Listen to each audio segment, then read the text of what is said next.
এই যে ছেলেটাকে দেখছো সে একজন সাধারণ ব্যাংকার, কিন্তু এর আড়ালে সে এমন এক স্কিলফুল পারসন যা শুনলে তুমি রীতিমতো অবাক হয়ে যাবে। আসলে সে সাধারণ ব্যাংকার হলেও তার এমন স্কিল আছে যা দিয়ে সে দুনিয়ার সবচেয়ে কঠিন ভল্টের লকারও খুলে ফেলতে পারে। এখন নেহাতি শখের বসে এই কাজ করলেও হঠাৎ একদিন তার এমন এক মেয়ের সাথে দেখা হয় যে তাকে দিয়ে বসে এক অবিশ্বাস্য মিশন।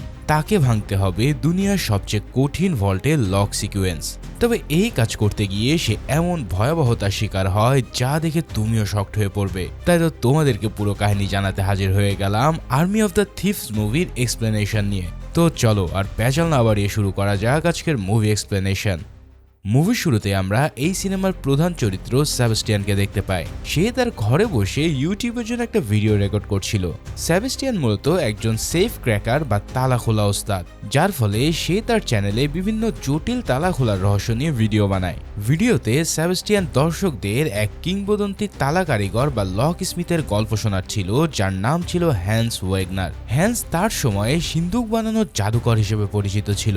বড় বড় ধনী ব্যক্তিরা তাদের ধন সম্পত্তি সুরক্ষা রাখার জন্য হ্যান্সের তৈরি সিন্দুকই ব্যবহার করত। কিন্তু হ্যান্সের ব্যক্তিগত জীবনে ঘটে যায় এক মর্মান্তিক ঘটনা। তার স্ত্রী এবং সন্তান একটা দুর্ঘটনায় মারা যায়। এই বিশাল শোক হ্যান্স কিছুতেই মেনে নিতে পারছিল না। নিজের দুঃখ আর একাকিত্ব ভোলার জন্য তিনি নিজেকে পুরোপুরি কাজের মধ্যে ডুবিয়ে রাখত।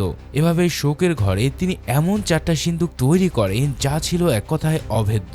এই সিন্দুকগুলো ভাঙা ছিল একেবারে অসম্ভব। কোনো গ্যাস কাটার কিংবা ড্রিল মেশিন তো দূরে থাক, নিউক্লিয়ার বোম মেরেও এগুলোর গায়ে আঁচড় কাটা যেত না। আর এর সবচেয়ে বড় বিশেষত্ব ছিল কেউ যদি বাইরে থেকে জোর করে এগুলো খোলার চেষ্টা করত তবে সিন্দুকটি অটোমেটিক লক হয়ে যেত, যার ফলে ভেতরে থাকা সব ধন সম্পত্তি মুহূর্তের মধ্যেই পুড়ে ছাই হয়ে যেত।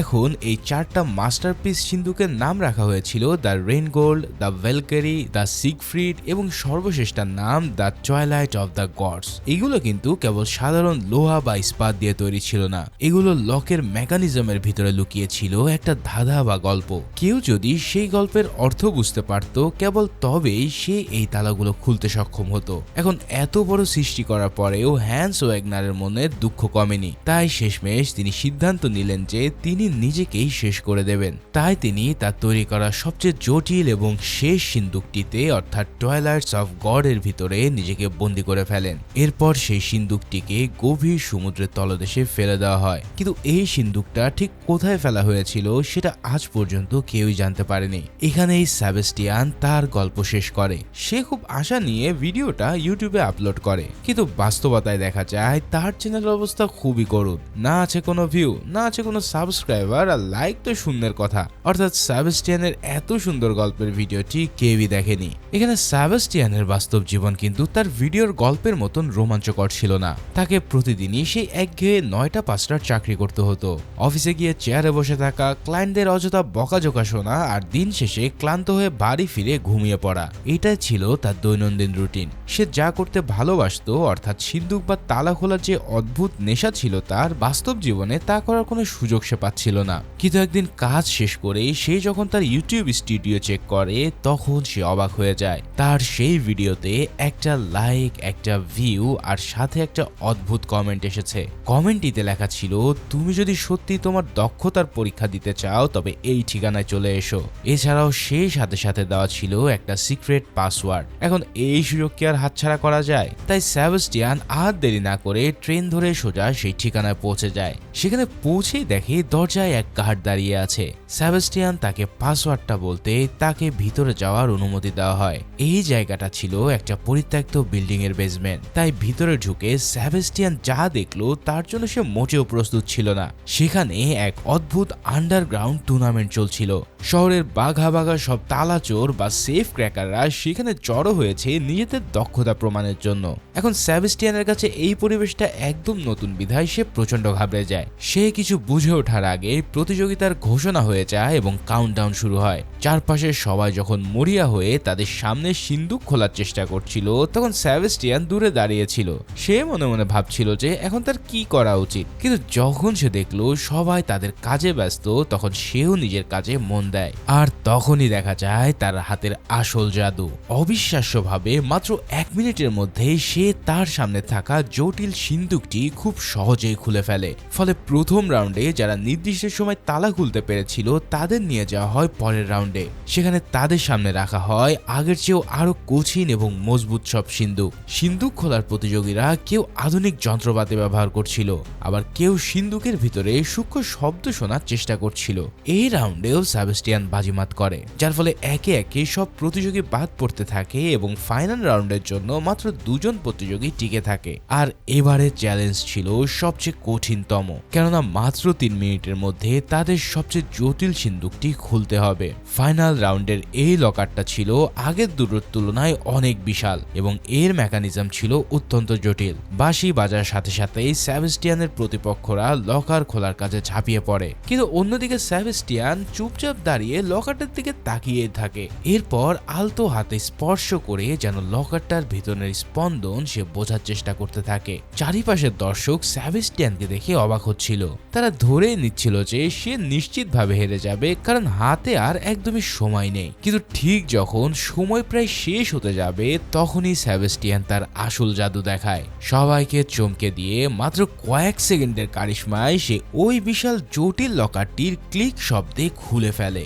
নিজের চোখের সামনে এমন অবিশ্বাস্য পরাজয় মেনে নিতে না পেরে সেবাস্টিয়ানের প্রতিপক্ষ ক্ষেপে গিয়ে তাকে মারতে যায়, কিন্তু সাথে সাথেই সিকিউরিটি গার্ডরা তাকে আটকে ফেলে।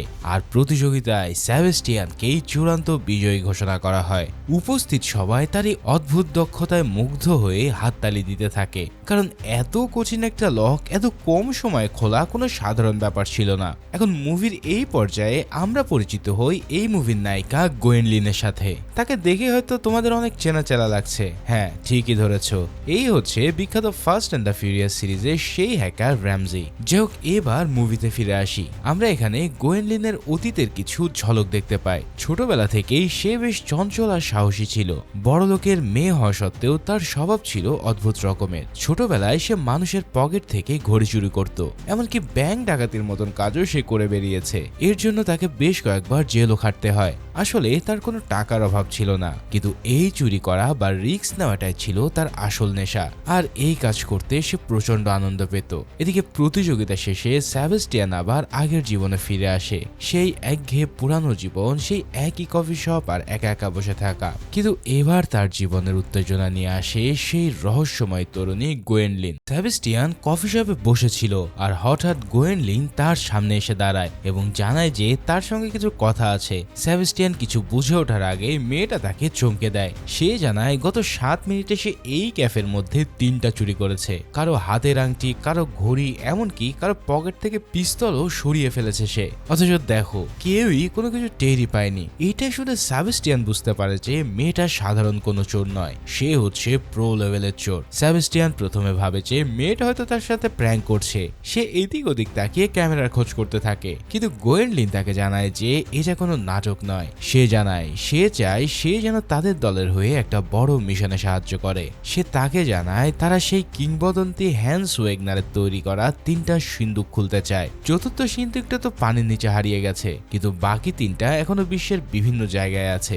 তবে সমস্যা হলো খুব শীঘ্রই এই সিন্দুকগুলোকে নষ্ট করে ফেলা হবে বা অন্য কোনো জায়গায় সরিয়ে নেওয়া হবে, তাই তাদের হাতে সময় খুবই কম। গোয়েনলিন তাকে জানায় যে সিন্দুকের ভিতরে থাকা টাকা পয়সার প্রতি তার কোনো লোভ নেই। তার আসল উদ্দেশ্য হলো ওয়েগনারের তৈরি করা এই জটিল ধাঁধাটা ভেঙে ইতিহাস সৃষ্টি করা। এবার হ্যান্স ওয়েগারের নাম শুনে সেবাস্টিয়ানের চোখ চকচক করে ওঠে। যেই সিন্দুকগুলো নিয়ে সে সারা জীবন গবেষণা করেছে, আজ সেগুলো নিজ হাতে খোলার সুযোগ তার সামনে। তাই সে তার বোরিং লাইফ আর চাকরি সেরে তাদের সাথে যোগ দিতে রাজি হয়ে যায়। এরপর গোয়েনলিন সেবাস্টিয়ানকে তার বাকি দলের সদস্যদের সাথে পরিচয় করিয়ে দেয়। এই টিমে আছে কারিনা, একজন মাস্টার হ্যাকার যে কোনো সিকিউরিটি সিস্টেম হ্যাক করতে ওস্তাদ। আছে রলফ, একজন দুর্দান্ত ড্রাইভার যে গাড়ি চালানোতে হেব্বি পারদর্শী। এছাড়াও রয়েছে ব্র্যাড কেজ নামের একজন লিডার, যাকে দেখলেই অ্যাকশন হিরো মনে হয়। এই মূলত পুরো অপারেশনটা পরিচালনা করবে। টিম পরিচিতি শেষ হয়ে শুরু হয় মিশন প্ল্যানিং। করিনা জানায় তাদের টার্গেট 3টা সিন্দুক। প্রথম সিন্দুক রেইন গোল্ড আছে প্যারিসে,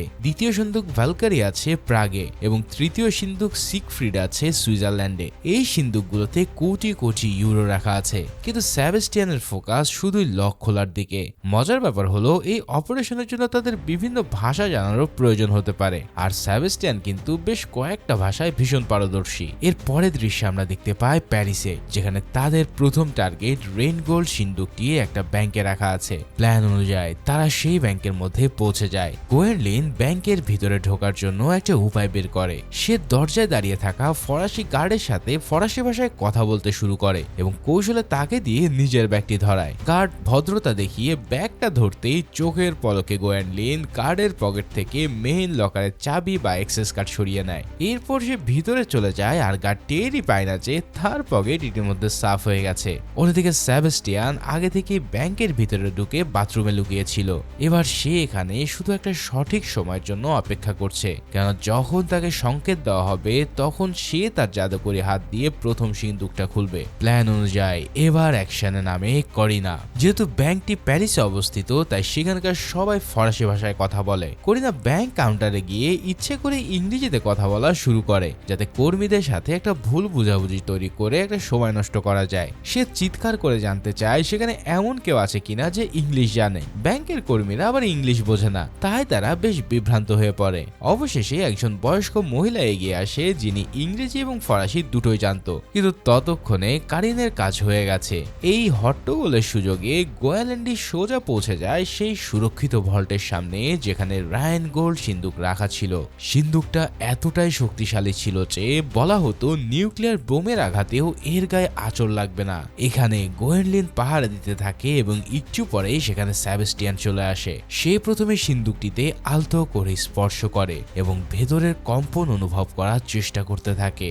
এরপর নিজের মনোযোগ বাড়ানোর জন্য কানে হেডফোন লাগিয়ে তার প্রিয় গানটা ছেড়ে দেয়। গভীর মনোযোগ আর অসাধারণ দক্ষতার জাদুতে সেবাস্টিয়ান শেষমেশ সেই বিশাল এবং জটিল রেইনগোল্ড সিন্দুকটা খুলে ফেলে। তবে মজার ব্যাপার হলো তারা সিন্দুকের সব টাকা চুরি করে না। তাদের সাথে থাকা ব্যাগগুলোতে যতটুকু ধরে ঠিক ততটুকুই নিয়ে তারা দ্রুত সেখান থেকে বেরিয়ে পড়ে। এখন ব্যাংকের লোকজন যখন বুঝতে পারে যে তাদের ভল্টে চুরি হয়েছে, ততক্ষণ তারা সেখান থেকে চলে যায়। এবার এই চুরির তদন্ত দায়িত্ব পায় ইন্টারপোল অফিসার মিস্টার ডেলাক্রুজ।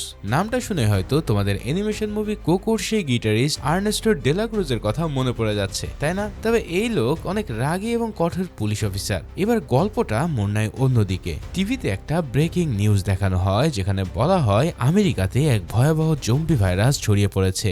এই ভাইরাসে আক্রান্ত মানুষেরা ধীরে ধীরে জম্বিতে পরিণত হচ্ছে। আসলে এই মুভিটি জনপ্রিয় zombie movie army of the dead এর প্রিকুয়েল, অর্থাৎ তার আগের ঘটনা। তোমরা যারা সেই মুভিটি দেখোনি তাদের বলে রাখি যে সেখানে পুরো আমেরিকার জম্বিদের দখলে চলে গিয়েছিল। তবে পুলিশ অফিসার ডেলাক্রুজ এই সব জম্বি বা ভাইরাসদের তোয়াক্কা না করে চোরদের ধরতে ব্যস্ত ছিল।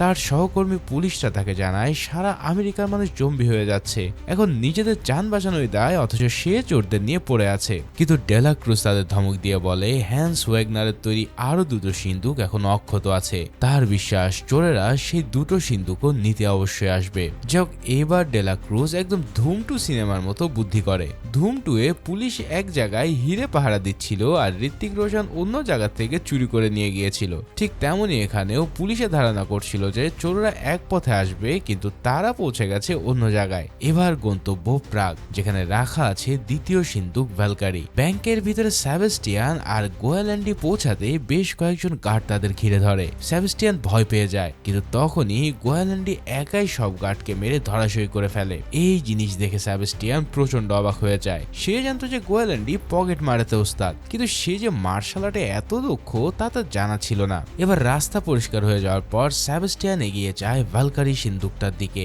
সে তার পুরাতন অভ্যাস মতো সিন্দুকটাকে স্পর্শ করে অনুভব করার চেষ্টা করে। এরপর কানে হেডফোন লাগিয়ে সে তার প্রিয় গানটা চালু করে দেয়। সিন্দুকটি ভালো করে লক্ষ্য করার পর সে বুঝতে পারে যে ভ্যালকারি সিন্দুকের গায়ে খোদাই করা নকশাগুলো আসলে এক একটা গল্প, আর এই গল্পগুলোই হলো সিন্দুক খোলার সংকেত বা চাবিকাঠি। এরপর সেবাস্টিয়ান তার তীক্ষ্ণ বুদ্ধি কাজে লাগিয়ে একটার পর একটা পাজল সলভ করতে শুরু করে এবং সিন্দুক খোলার কাজ চালিয়ে যেতে থাকে। লক খোলার একদম শেষ মুহূর্তে হঠাৎ সে একটা মারাত্মক ভুল করে বসে, যার ফলে সিন্দুকের ভিতরে একটা মেকানিজম আটকে যায়। গোয়াল্যান্ডি এবার চিন্তিত হয়ে জানতে চায় যে সেটা সে খুলতে পারবে কিনা। উত্তরে সেবাস্টিয়ান গম্ভীর হয়ে তাকে একদম চুপ থাকতে বলে। সে জানায় তার হাতে মাত্র একটাই সুযোগ আছে।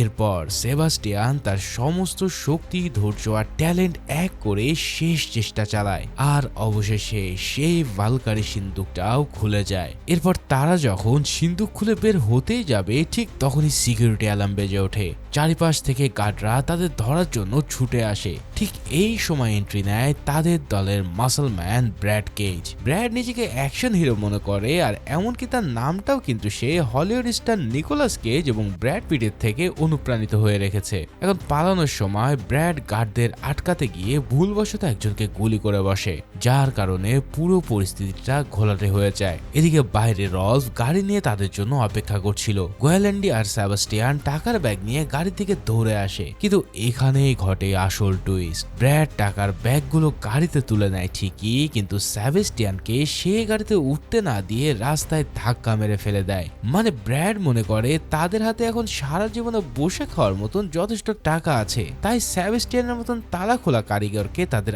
আর কোনো প্রয়োজন নেই। ব্র্যাড আর রলফ সেবাস্টিয়ানকে ধোকা দিয়ে সেখান থেকে বিদায় নেয়, কিন্তু গোয়াল্যান্ডি এই অন্যায় কোনোভাবে মেনে নিতে পারে না। সে জানতো তাদের আসল উদ্দেশ্য টাকা নয়, বরং হ্যান্স ওয়েগনারের সব কয়টা সিন্দুক খুলে ইতিহাস গড়া। আর এই কাজটার জন্য সেবাস্টিয়ানকে ছাড়া তাদের পক্ষে করা একদমই অসম্ভব। তাই সে ব্র্যাডের সাথে যেতে অস্বীকৃতি জানায় এবং গাড়ি থেকে নেমে পড়ে। গোয়াল্যান্ডিকে নামতে দেখে হ্যাকার কারিনো বলে সেও তার সাথে যাবে। সে জানায় যে গত 4 মাস ধরে দিনরাত এক করে সে সিন্দুকগুলোর লোকেশন আর সিকিউরিটি সিস্টেম হ্যাক করেছে, তাই সে তার এত পরিশ্রম এভাবে নষ্ট হতে দেবে না। তারা যেভাবে হোক তৃতীয় সিন্দুকটা খুলে ছাড়বে।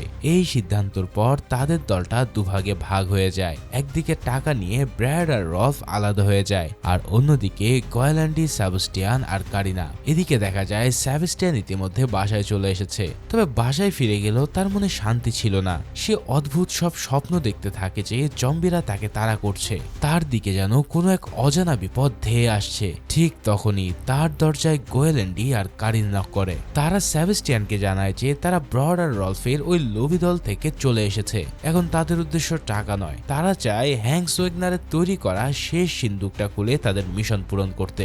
এদিকে আবার সেবাস্টিয়ান কিন্তু মনে মনে গোয়াল্যান্ডির প্রেমে পড়ে গিয়েছিল। এছাড়াও তার পুরাতন নেশার প্রভাবে সে তাদের এই প্রস্তাবে রাজি হয়ে যায়। অন্যদিকে ইন্টারপোল অফিসার ডেলা ক্রুজ তার দলবল নিয়ে সেই ক্যাসিনোতে পৌঁছে যায় যেখানে তৃতীয় সিন্দুক বা সিক্রেট রাখা ছিল। ডেলা ক্রুজের টেকনিক্যাল টিম সেবাস্টিয়ানের ফোন হ্যাক করে জানতে পারে যে চোররা বিকেল 5টায় সেখানে চুরি করতে আসবে, তাই সে সিদ্ধান্ত নেয় যে সে তাদের হাতে নাতে ধরবে। কিন্তু ঠিক 5টা বাজার পর ডেলা ক্রুজ যখন ক্যাসিনোর মালিকের সাথে কথা বলতে চায়, তখন তার মাথায় আকাশ ভেঙে পড়ে। ক্যাসিনোর মালিক তাকে জানায় যে নিরাপত্তার খাতিরে এবং পুলিশের নির্দেশে নাকি 1 ঘন্টা আগে সিন্দুকটা সেখান থেকে সরিয়ে নেওয়া হয়েছে। এখন 1 ঘন্টার আগের ফ্ল্যাশব্যাকে দেখা যায় হ্যাকার করিনা পুলিশের ছদ্মবেশে ক্যাসিনোতে ফোন করে জানায় যে সেখানে চুরি হতে পারে, যার কারণে তাদের এই সিন্দুকটা দ্রুত সরিয়ে ফেলা দরকার। আর সিন্দুক সরানোর জন্য যে পুলিশ এবং ট্রাক এসেছিল তারা আসলে পুলিশ ছিল না, তারা ছিল ছদ্মবেশী সেবাস্টিয়ান আর গোয়াল্যান্ডিন, যার কারণে তারা খুব সহজেই সিন্দুকটা নিজেদের ট্রাকে তুলে নেয়। এবার শুরু হয় আসল চ্যালেঞ্জ। গোয়াল্যান্ডিন ট্রাক চালাচ্ছিল, আর ট্রাকের পাশে থাকা সেবাস্টিয়ান চলন্ত অবস্থাতেই সেই সিন্দুকটা খুলতে থাকে। এই কাজটা কিন্তু মোটেও সহজ নয়, কিন্তু সেবাস্টিয়ান তার দক্ষতা দিয়ে শেষমেশ সিক্রেট সিন্দুকটাও খুলে ফেলে। তারা যখন কাজ শেষ করে টাকা নিয়ে পালাতে প্রস্তুত, তখনই সেখানে ঝামেলা করতে হাজির হয় ব্র্যাড আর রলফ। কিন্তু এবার আর গোয়াল্যান্ডিন তাদের দুজনকে বেদম পিটিয়ে ট্রাকের সাথে বেঁধে রাখে। এর কিছুক্ষণ পর ডেলা ক্রুজ এবং তার পুলিশ টিম যখন ট্রাকটাকে ধাও করে ধরে ফেলে, তখন তারা দেখে আসল চোরেরা হাওয়া আর ট্রাকের সাথে ব্র্যাড আর রলফ বাধা অবস্থায় পড়ে আছে। অন্যদিকে গাড়িতে করে পালানোর সময় সেবাস্টিয়ান আর গোয়াল্যান্ডিনের পরিকল্পনা ছিল যে তারা একটা বোটে করে এই দেশ ছেড়ে অনেক দূরে চলে যাবে। তাই সেই প্ল্যান অনুসারে তারা জেটিতে পৌঁছায় ঠিকই, কিন্তু তাদের ভাগ্য আজ ভীষণ খারাপ। সেখানে আগে থেকেই ইন্টারপোল অফিসার ডেলা ক্রুজ তাদের জন্য অপেক্ষা করছিল, যার কারণে মুহূর্তের মধ্যেই পরিস্থিতি উত্তপ্ত হয়ে ওঠে এবং দুপক্ষে একে অপরের দিকে বন্দুক তাক করে। তখন গোয়াল্যান্ডিন ডেলা ক্রুজকে নিজের এই চুরির মাস্টার মাইন্ড বলে দাবি করে বসে। সে বলে যে এই সব কিছু আমার প্ল্যান ছিল আর আমি সেবাস্টিয়ানকে কেবলমাত্র ইউজ করেছি, তার কোনো দোষ নেই, তাই তাকে যেন ছেড়ে দেওয়া হয়, আর তাকে যদি ছেড়ে দেওয়া হয় তাহলে আমি তোমাদের হাতে ধরা দেব। এই সব কথাবার্তা শুনে ডেলা ক্রুজ কিছুক্ষণ ভাবতে থাকে। আসলে তার তো কেবল প্রয়োজন একজন অপরাধীকে হাতে নাতে ধরা আর কেসটাকে চুকিয়ে ফেলা। তাই গোয়াল্যান্ডিন যখন স্বেচ্ছায় ধরা দিয়ে সমস্ত চুরির দায় নিজের কাঁধে তুলে নিতে যাচ্ছে, তখন আর সে আপত্তি করে না। কথা মতো সে গোয়াল্যান্ডিকে গ্রেফতার করে এবং সেবাস্টিয়ানকে বোর্ড নিয়ে নিরাপদ দূরত্বে চলে যাওয়ার সুযোগ দেয়। তবে এই সব কিছু ছিল সেবাস্টিয়ানের জন্য অনেক কষ্টের। এভাবে বোটে বসে সেবাস্টিয়ান গোয়াল্যান্ডির দেওয়া সেই ব্যাগটা খোলে। সেখানে সে করিনা, গোয়াল্যান্ডি এবং তার নিজের জন্য 3টা পাসপোর্ট দেখতে পায়। কিন্তু নিজের পাসপোর্টের দিকে তাকিয়ে সে এবার অবাক হয়ে পড়ে। সেখানে তার নাম সেবাস্টিয়ান লেখা ছিল না, লেখা ছিল লুডভিগ জিয়েচর। আসলে সেবাস্টিয়ান তার নিজের নামটা পছন্দ করত না, তাই ছোটবেলা থেকে সে ভাবতো বড় হয়ে সে নিজের নাম রাখবে লুডভিগ। গোয়াল্যান্ডি তার শেষ ইচ্ছাটাই মনে রেখেছিল এবং তাকে নতুন পরিচয় দিয়ে গেল। সেই সাথে ছিল আমেরিকার একটা প্লেনের টিকিট। আসলে তাদের স্বপ্ন ছিল চুরি করার পর তারা আমেরিকায় গিয়ে সেটেল হবে। যদিও গোয়াল্যান্ডি এখন তার সাথে নেই, কিন্তু তবুও লুডভিগ সিদ্ধান্ত নেয় তাদের স্বপ্ন পূরণ সে করেই ছাড়বে এবং আমেরিকাতে সে পাড়ি জমাবে। আমাদের মুভিটা এখানে শেষ হয়ে যেতে পারত, কিন্তু গল্পের আসল চমক বা টুইস্ট দেখা যায় একদম শেষ দৃশ্যে। লুডভিগ ক্যালিফোর্নিয়ায় এখন নিজের তালার দোকান খুলেছে। হঠাৎ একদিন তার দোকানে স্কট ওয়ার্ড এবং মারিয়া নামে দুজন এসে হাজির হয়। তারা এবার লুডভিগকে একটা প্রস্তাব দিয়ে বসে। তারা জানায় যে হ্যান্স ওয়াগনারের তৈরি সেই হারিয়ে যাওয়া চতুর্থ এবং শেষ সিন্দুক, যার নাম গটার ডুমেরং, তারা তার খোঁজ পেয়েছে। কিন্তু জম্বিদের শহরে গিয়ে সেই সিন্দুকটা খোলার জন্য তাদের একমাত্র লুডভিগকে প্রয়োজন। ফলে জীবনের সবচেয়ে বড় এই চ্যালেঞ্জের কথা শুনে লুডভিগের মুখে সেই পরিচিত হাসি ফুটে ওঠে আর ফাইনালি সেও রাজি হয়ে যায় এই মিশনে যেতে। আর ঠিক এভাবেই এই দুর্দান্ত মুভিটা এখানেই শেষ হয়। তো আজকের ভিডিও কেমন লাগলো তা অবশ্যই আমাকে জানিও। আর যদি তোমরা এই মুভির সিকুয়েলের এক্সপ্লেনেশন দেখতে চাও তাহলে অবশ্যই কমেন্টস করে জানিও। পরবর্তীতে আমি এক্সপ্লেন করলে মুভির পিন কমেন্টে সেটা দিয়ে রাখবো। তো দেখা হচ্ছে পরের কোনো ভিডিওতে। সেই পর্যন্ত সবাই ভালো ও সুস্থ থাকো। ধন্যবাদ।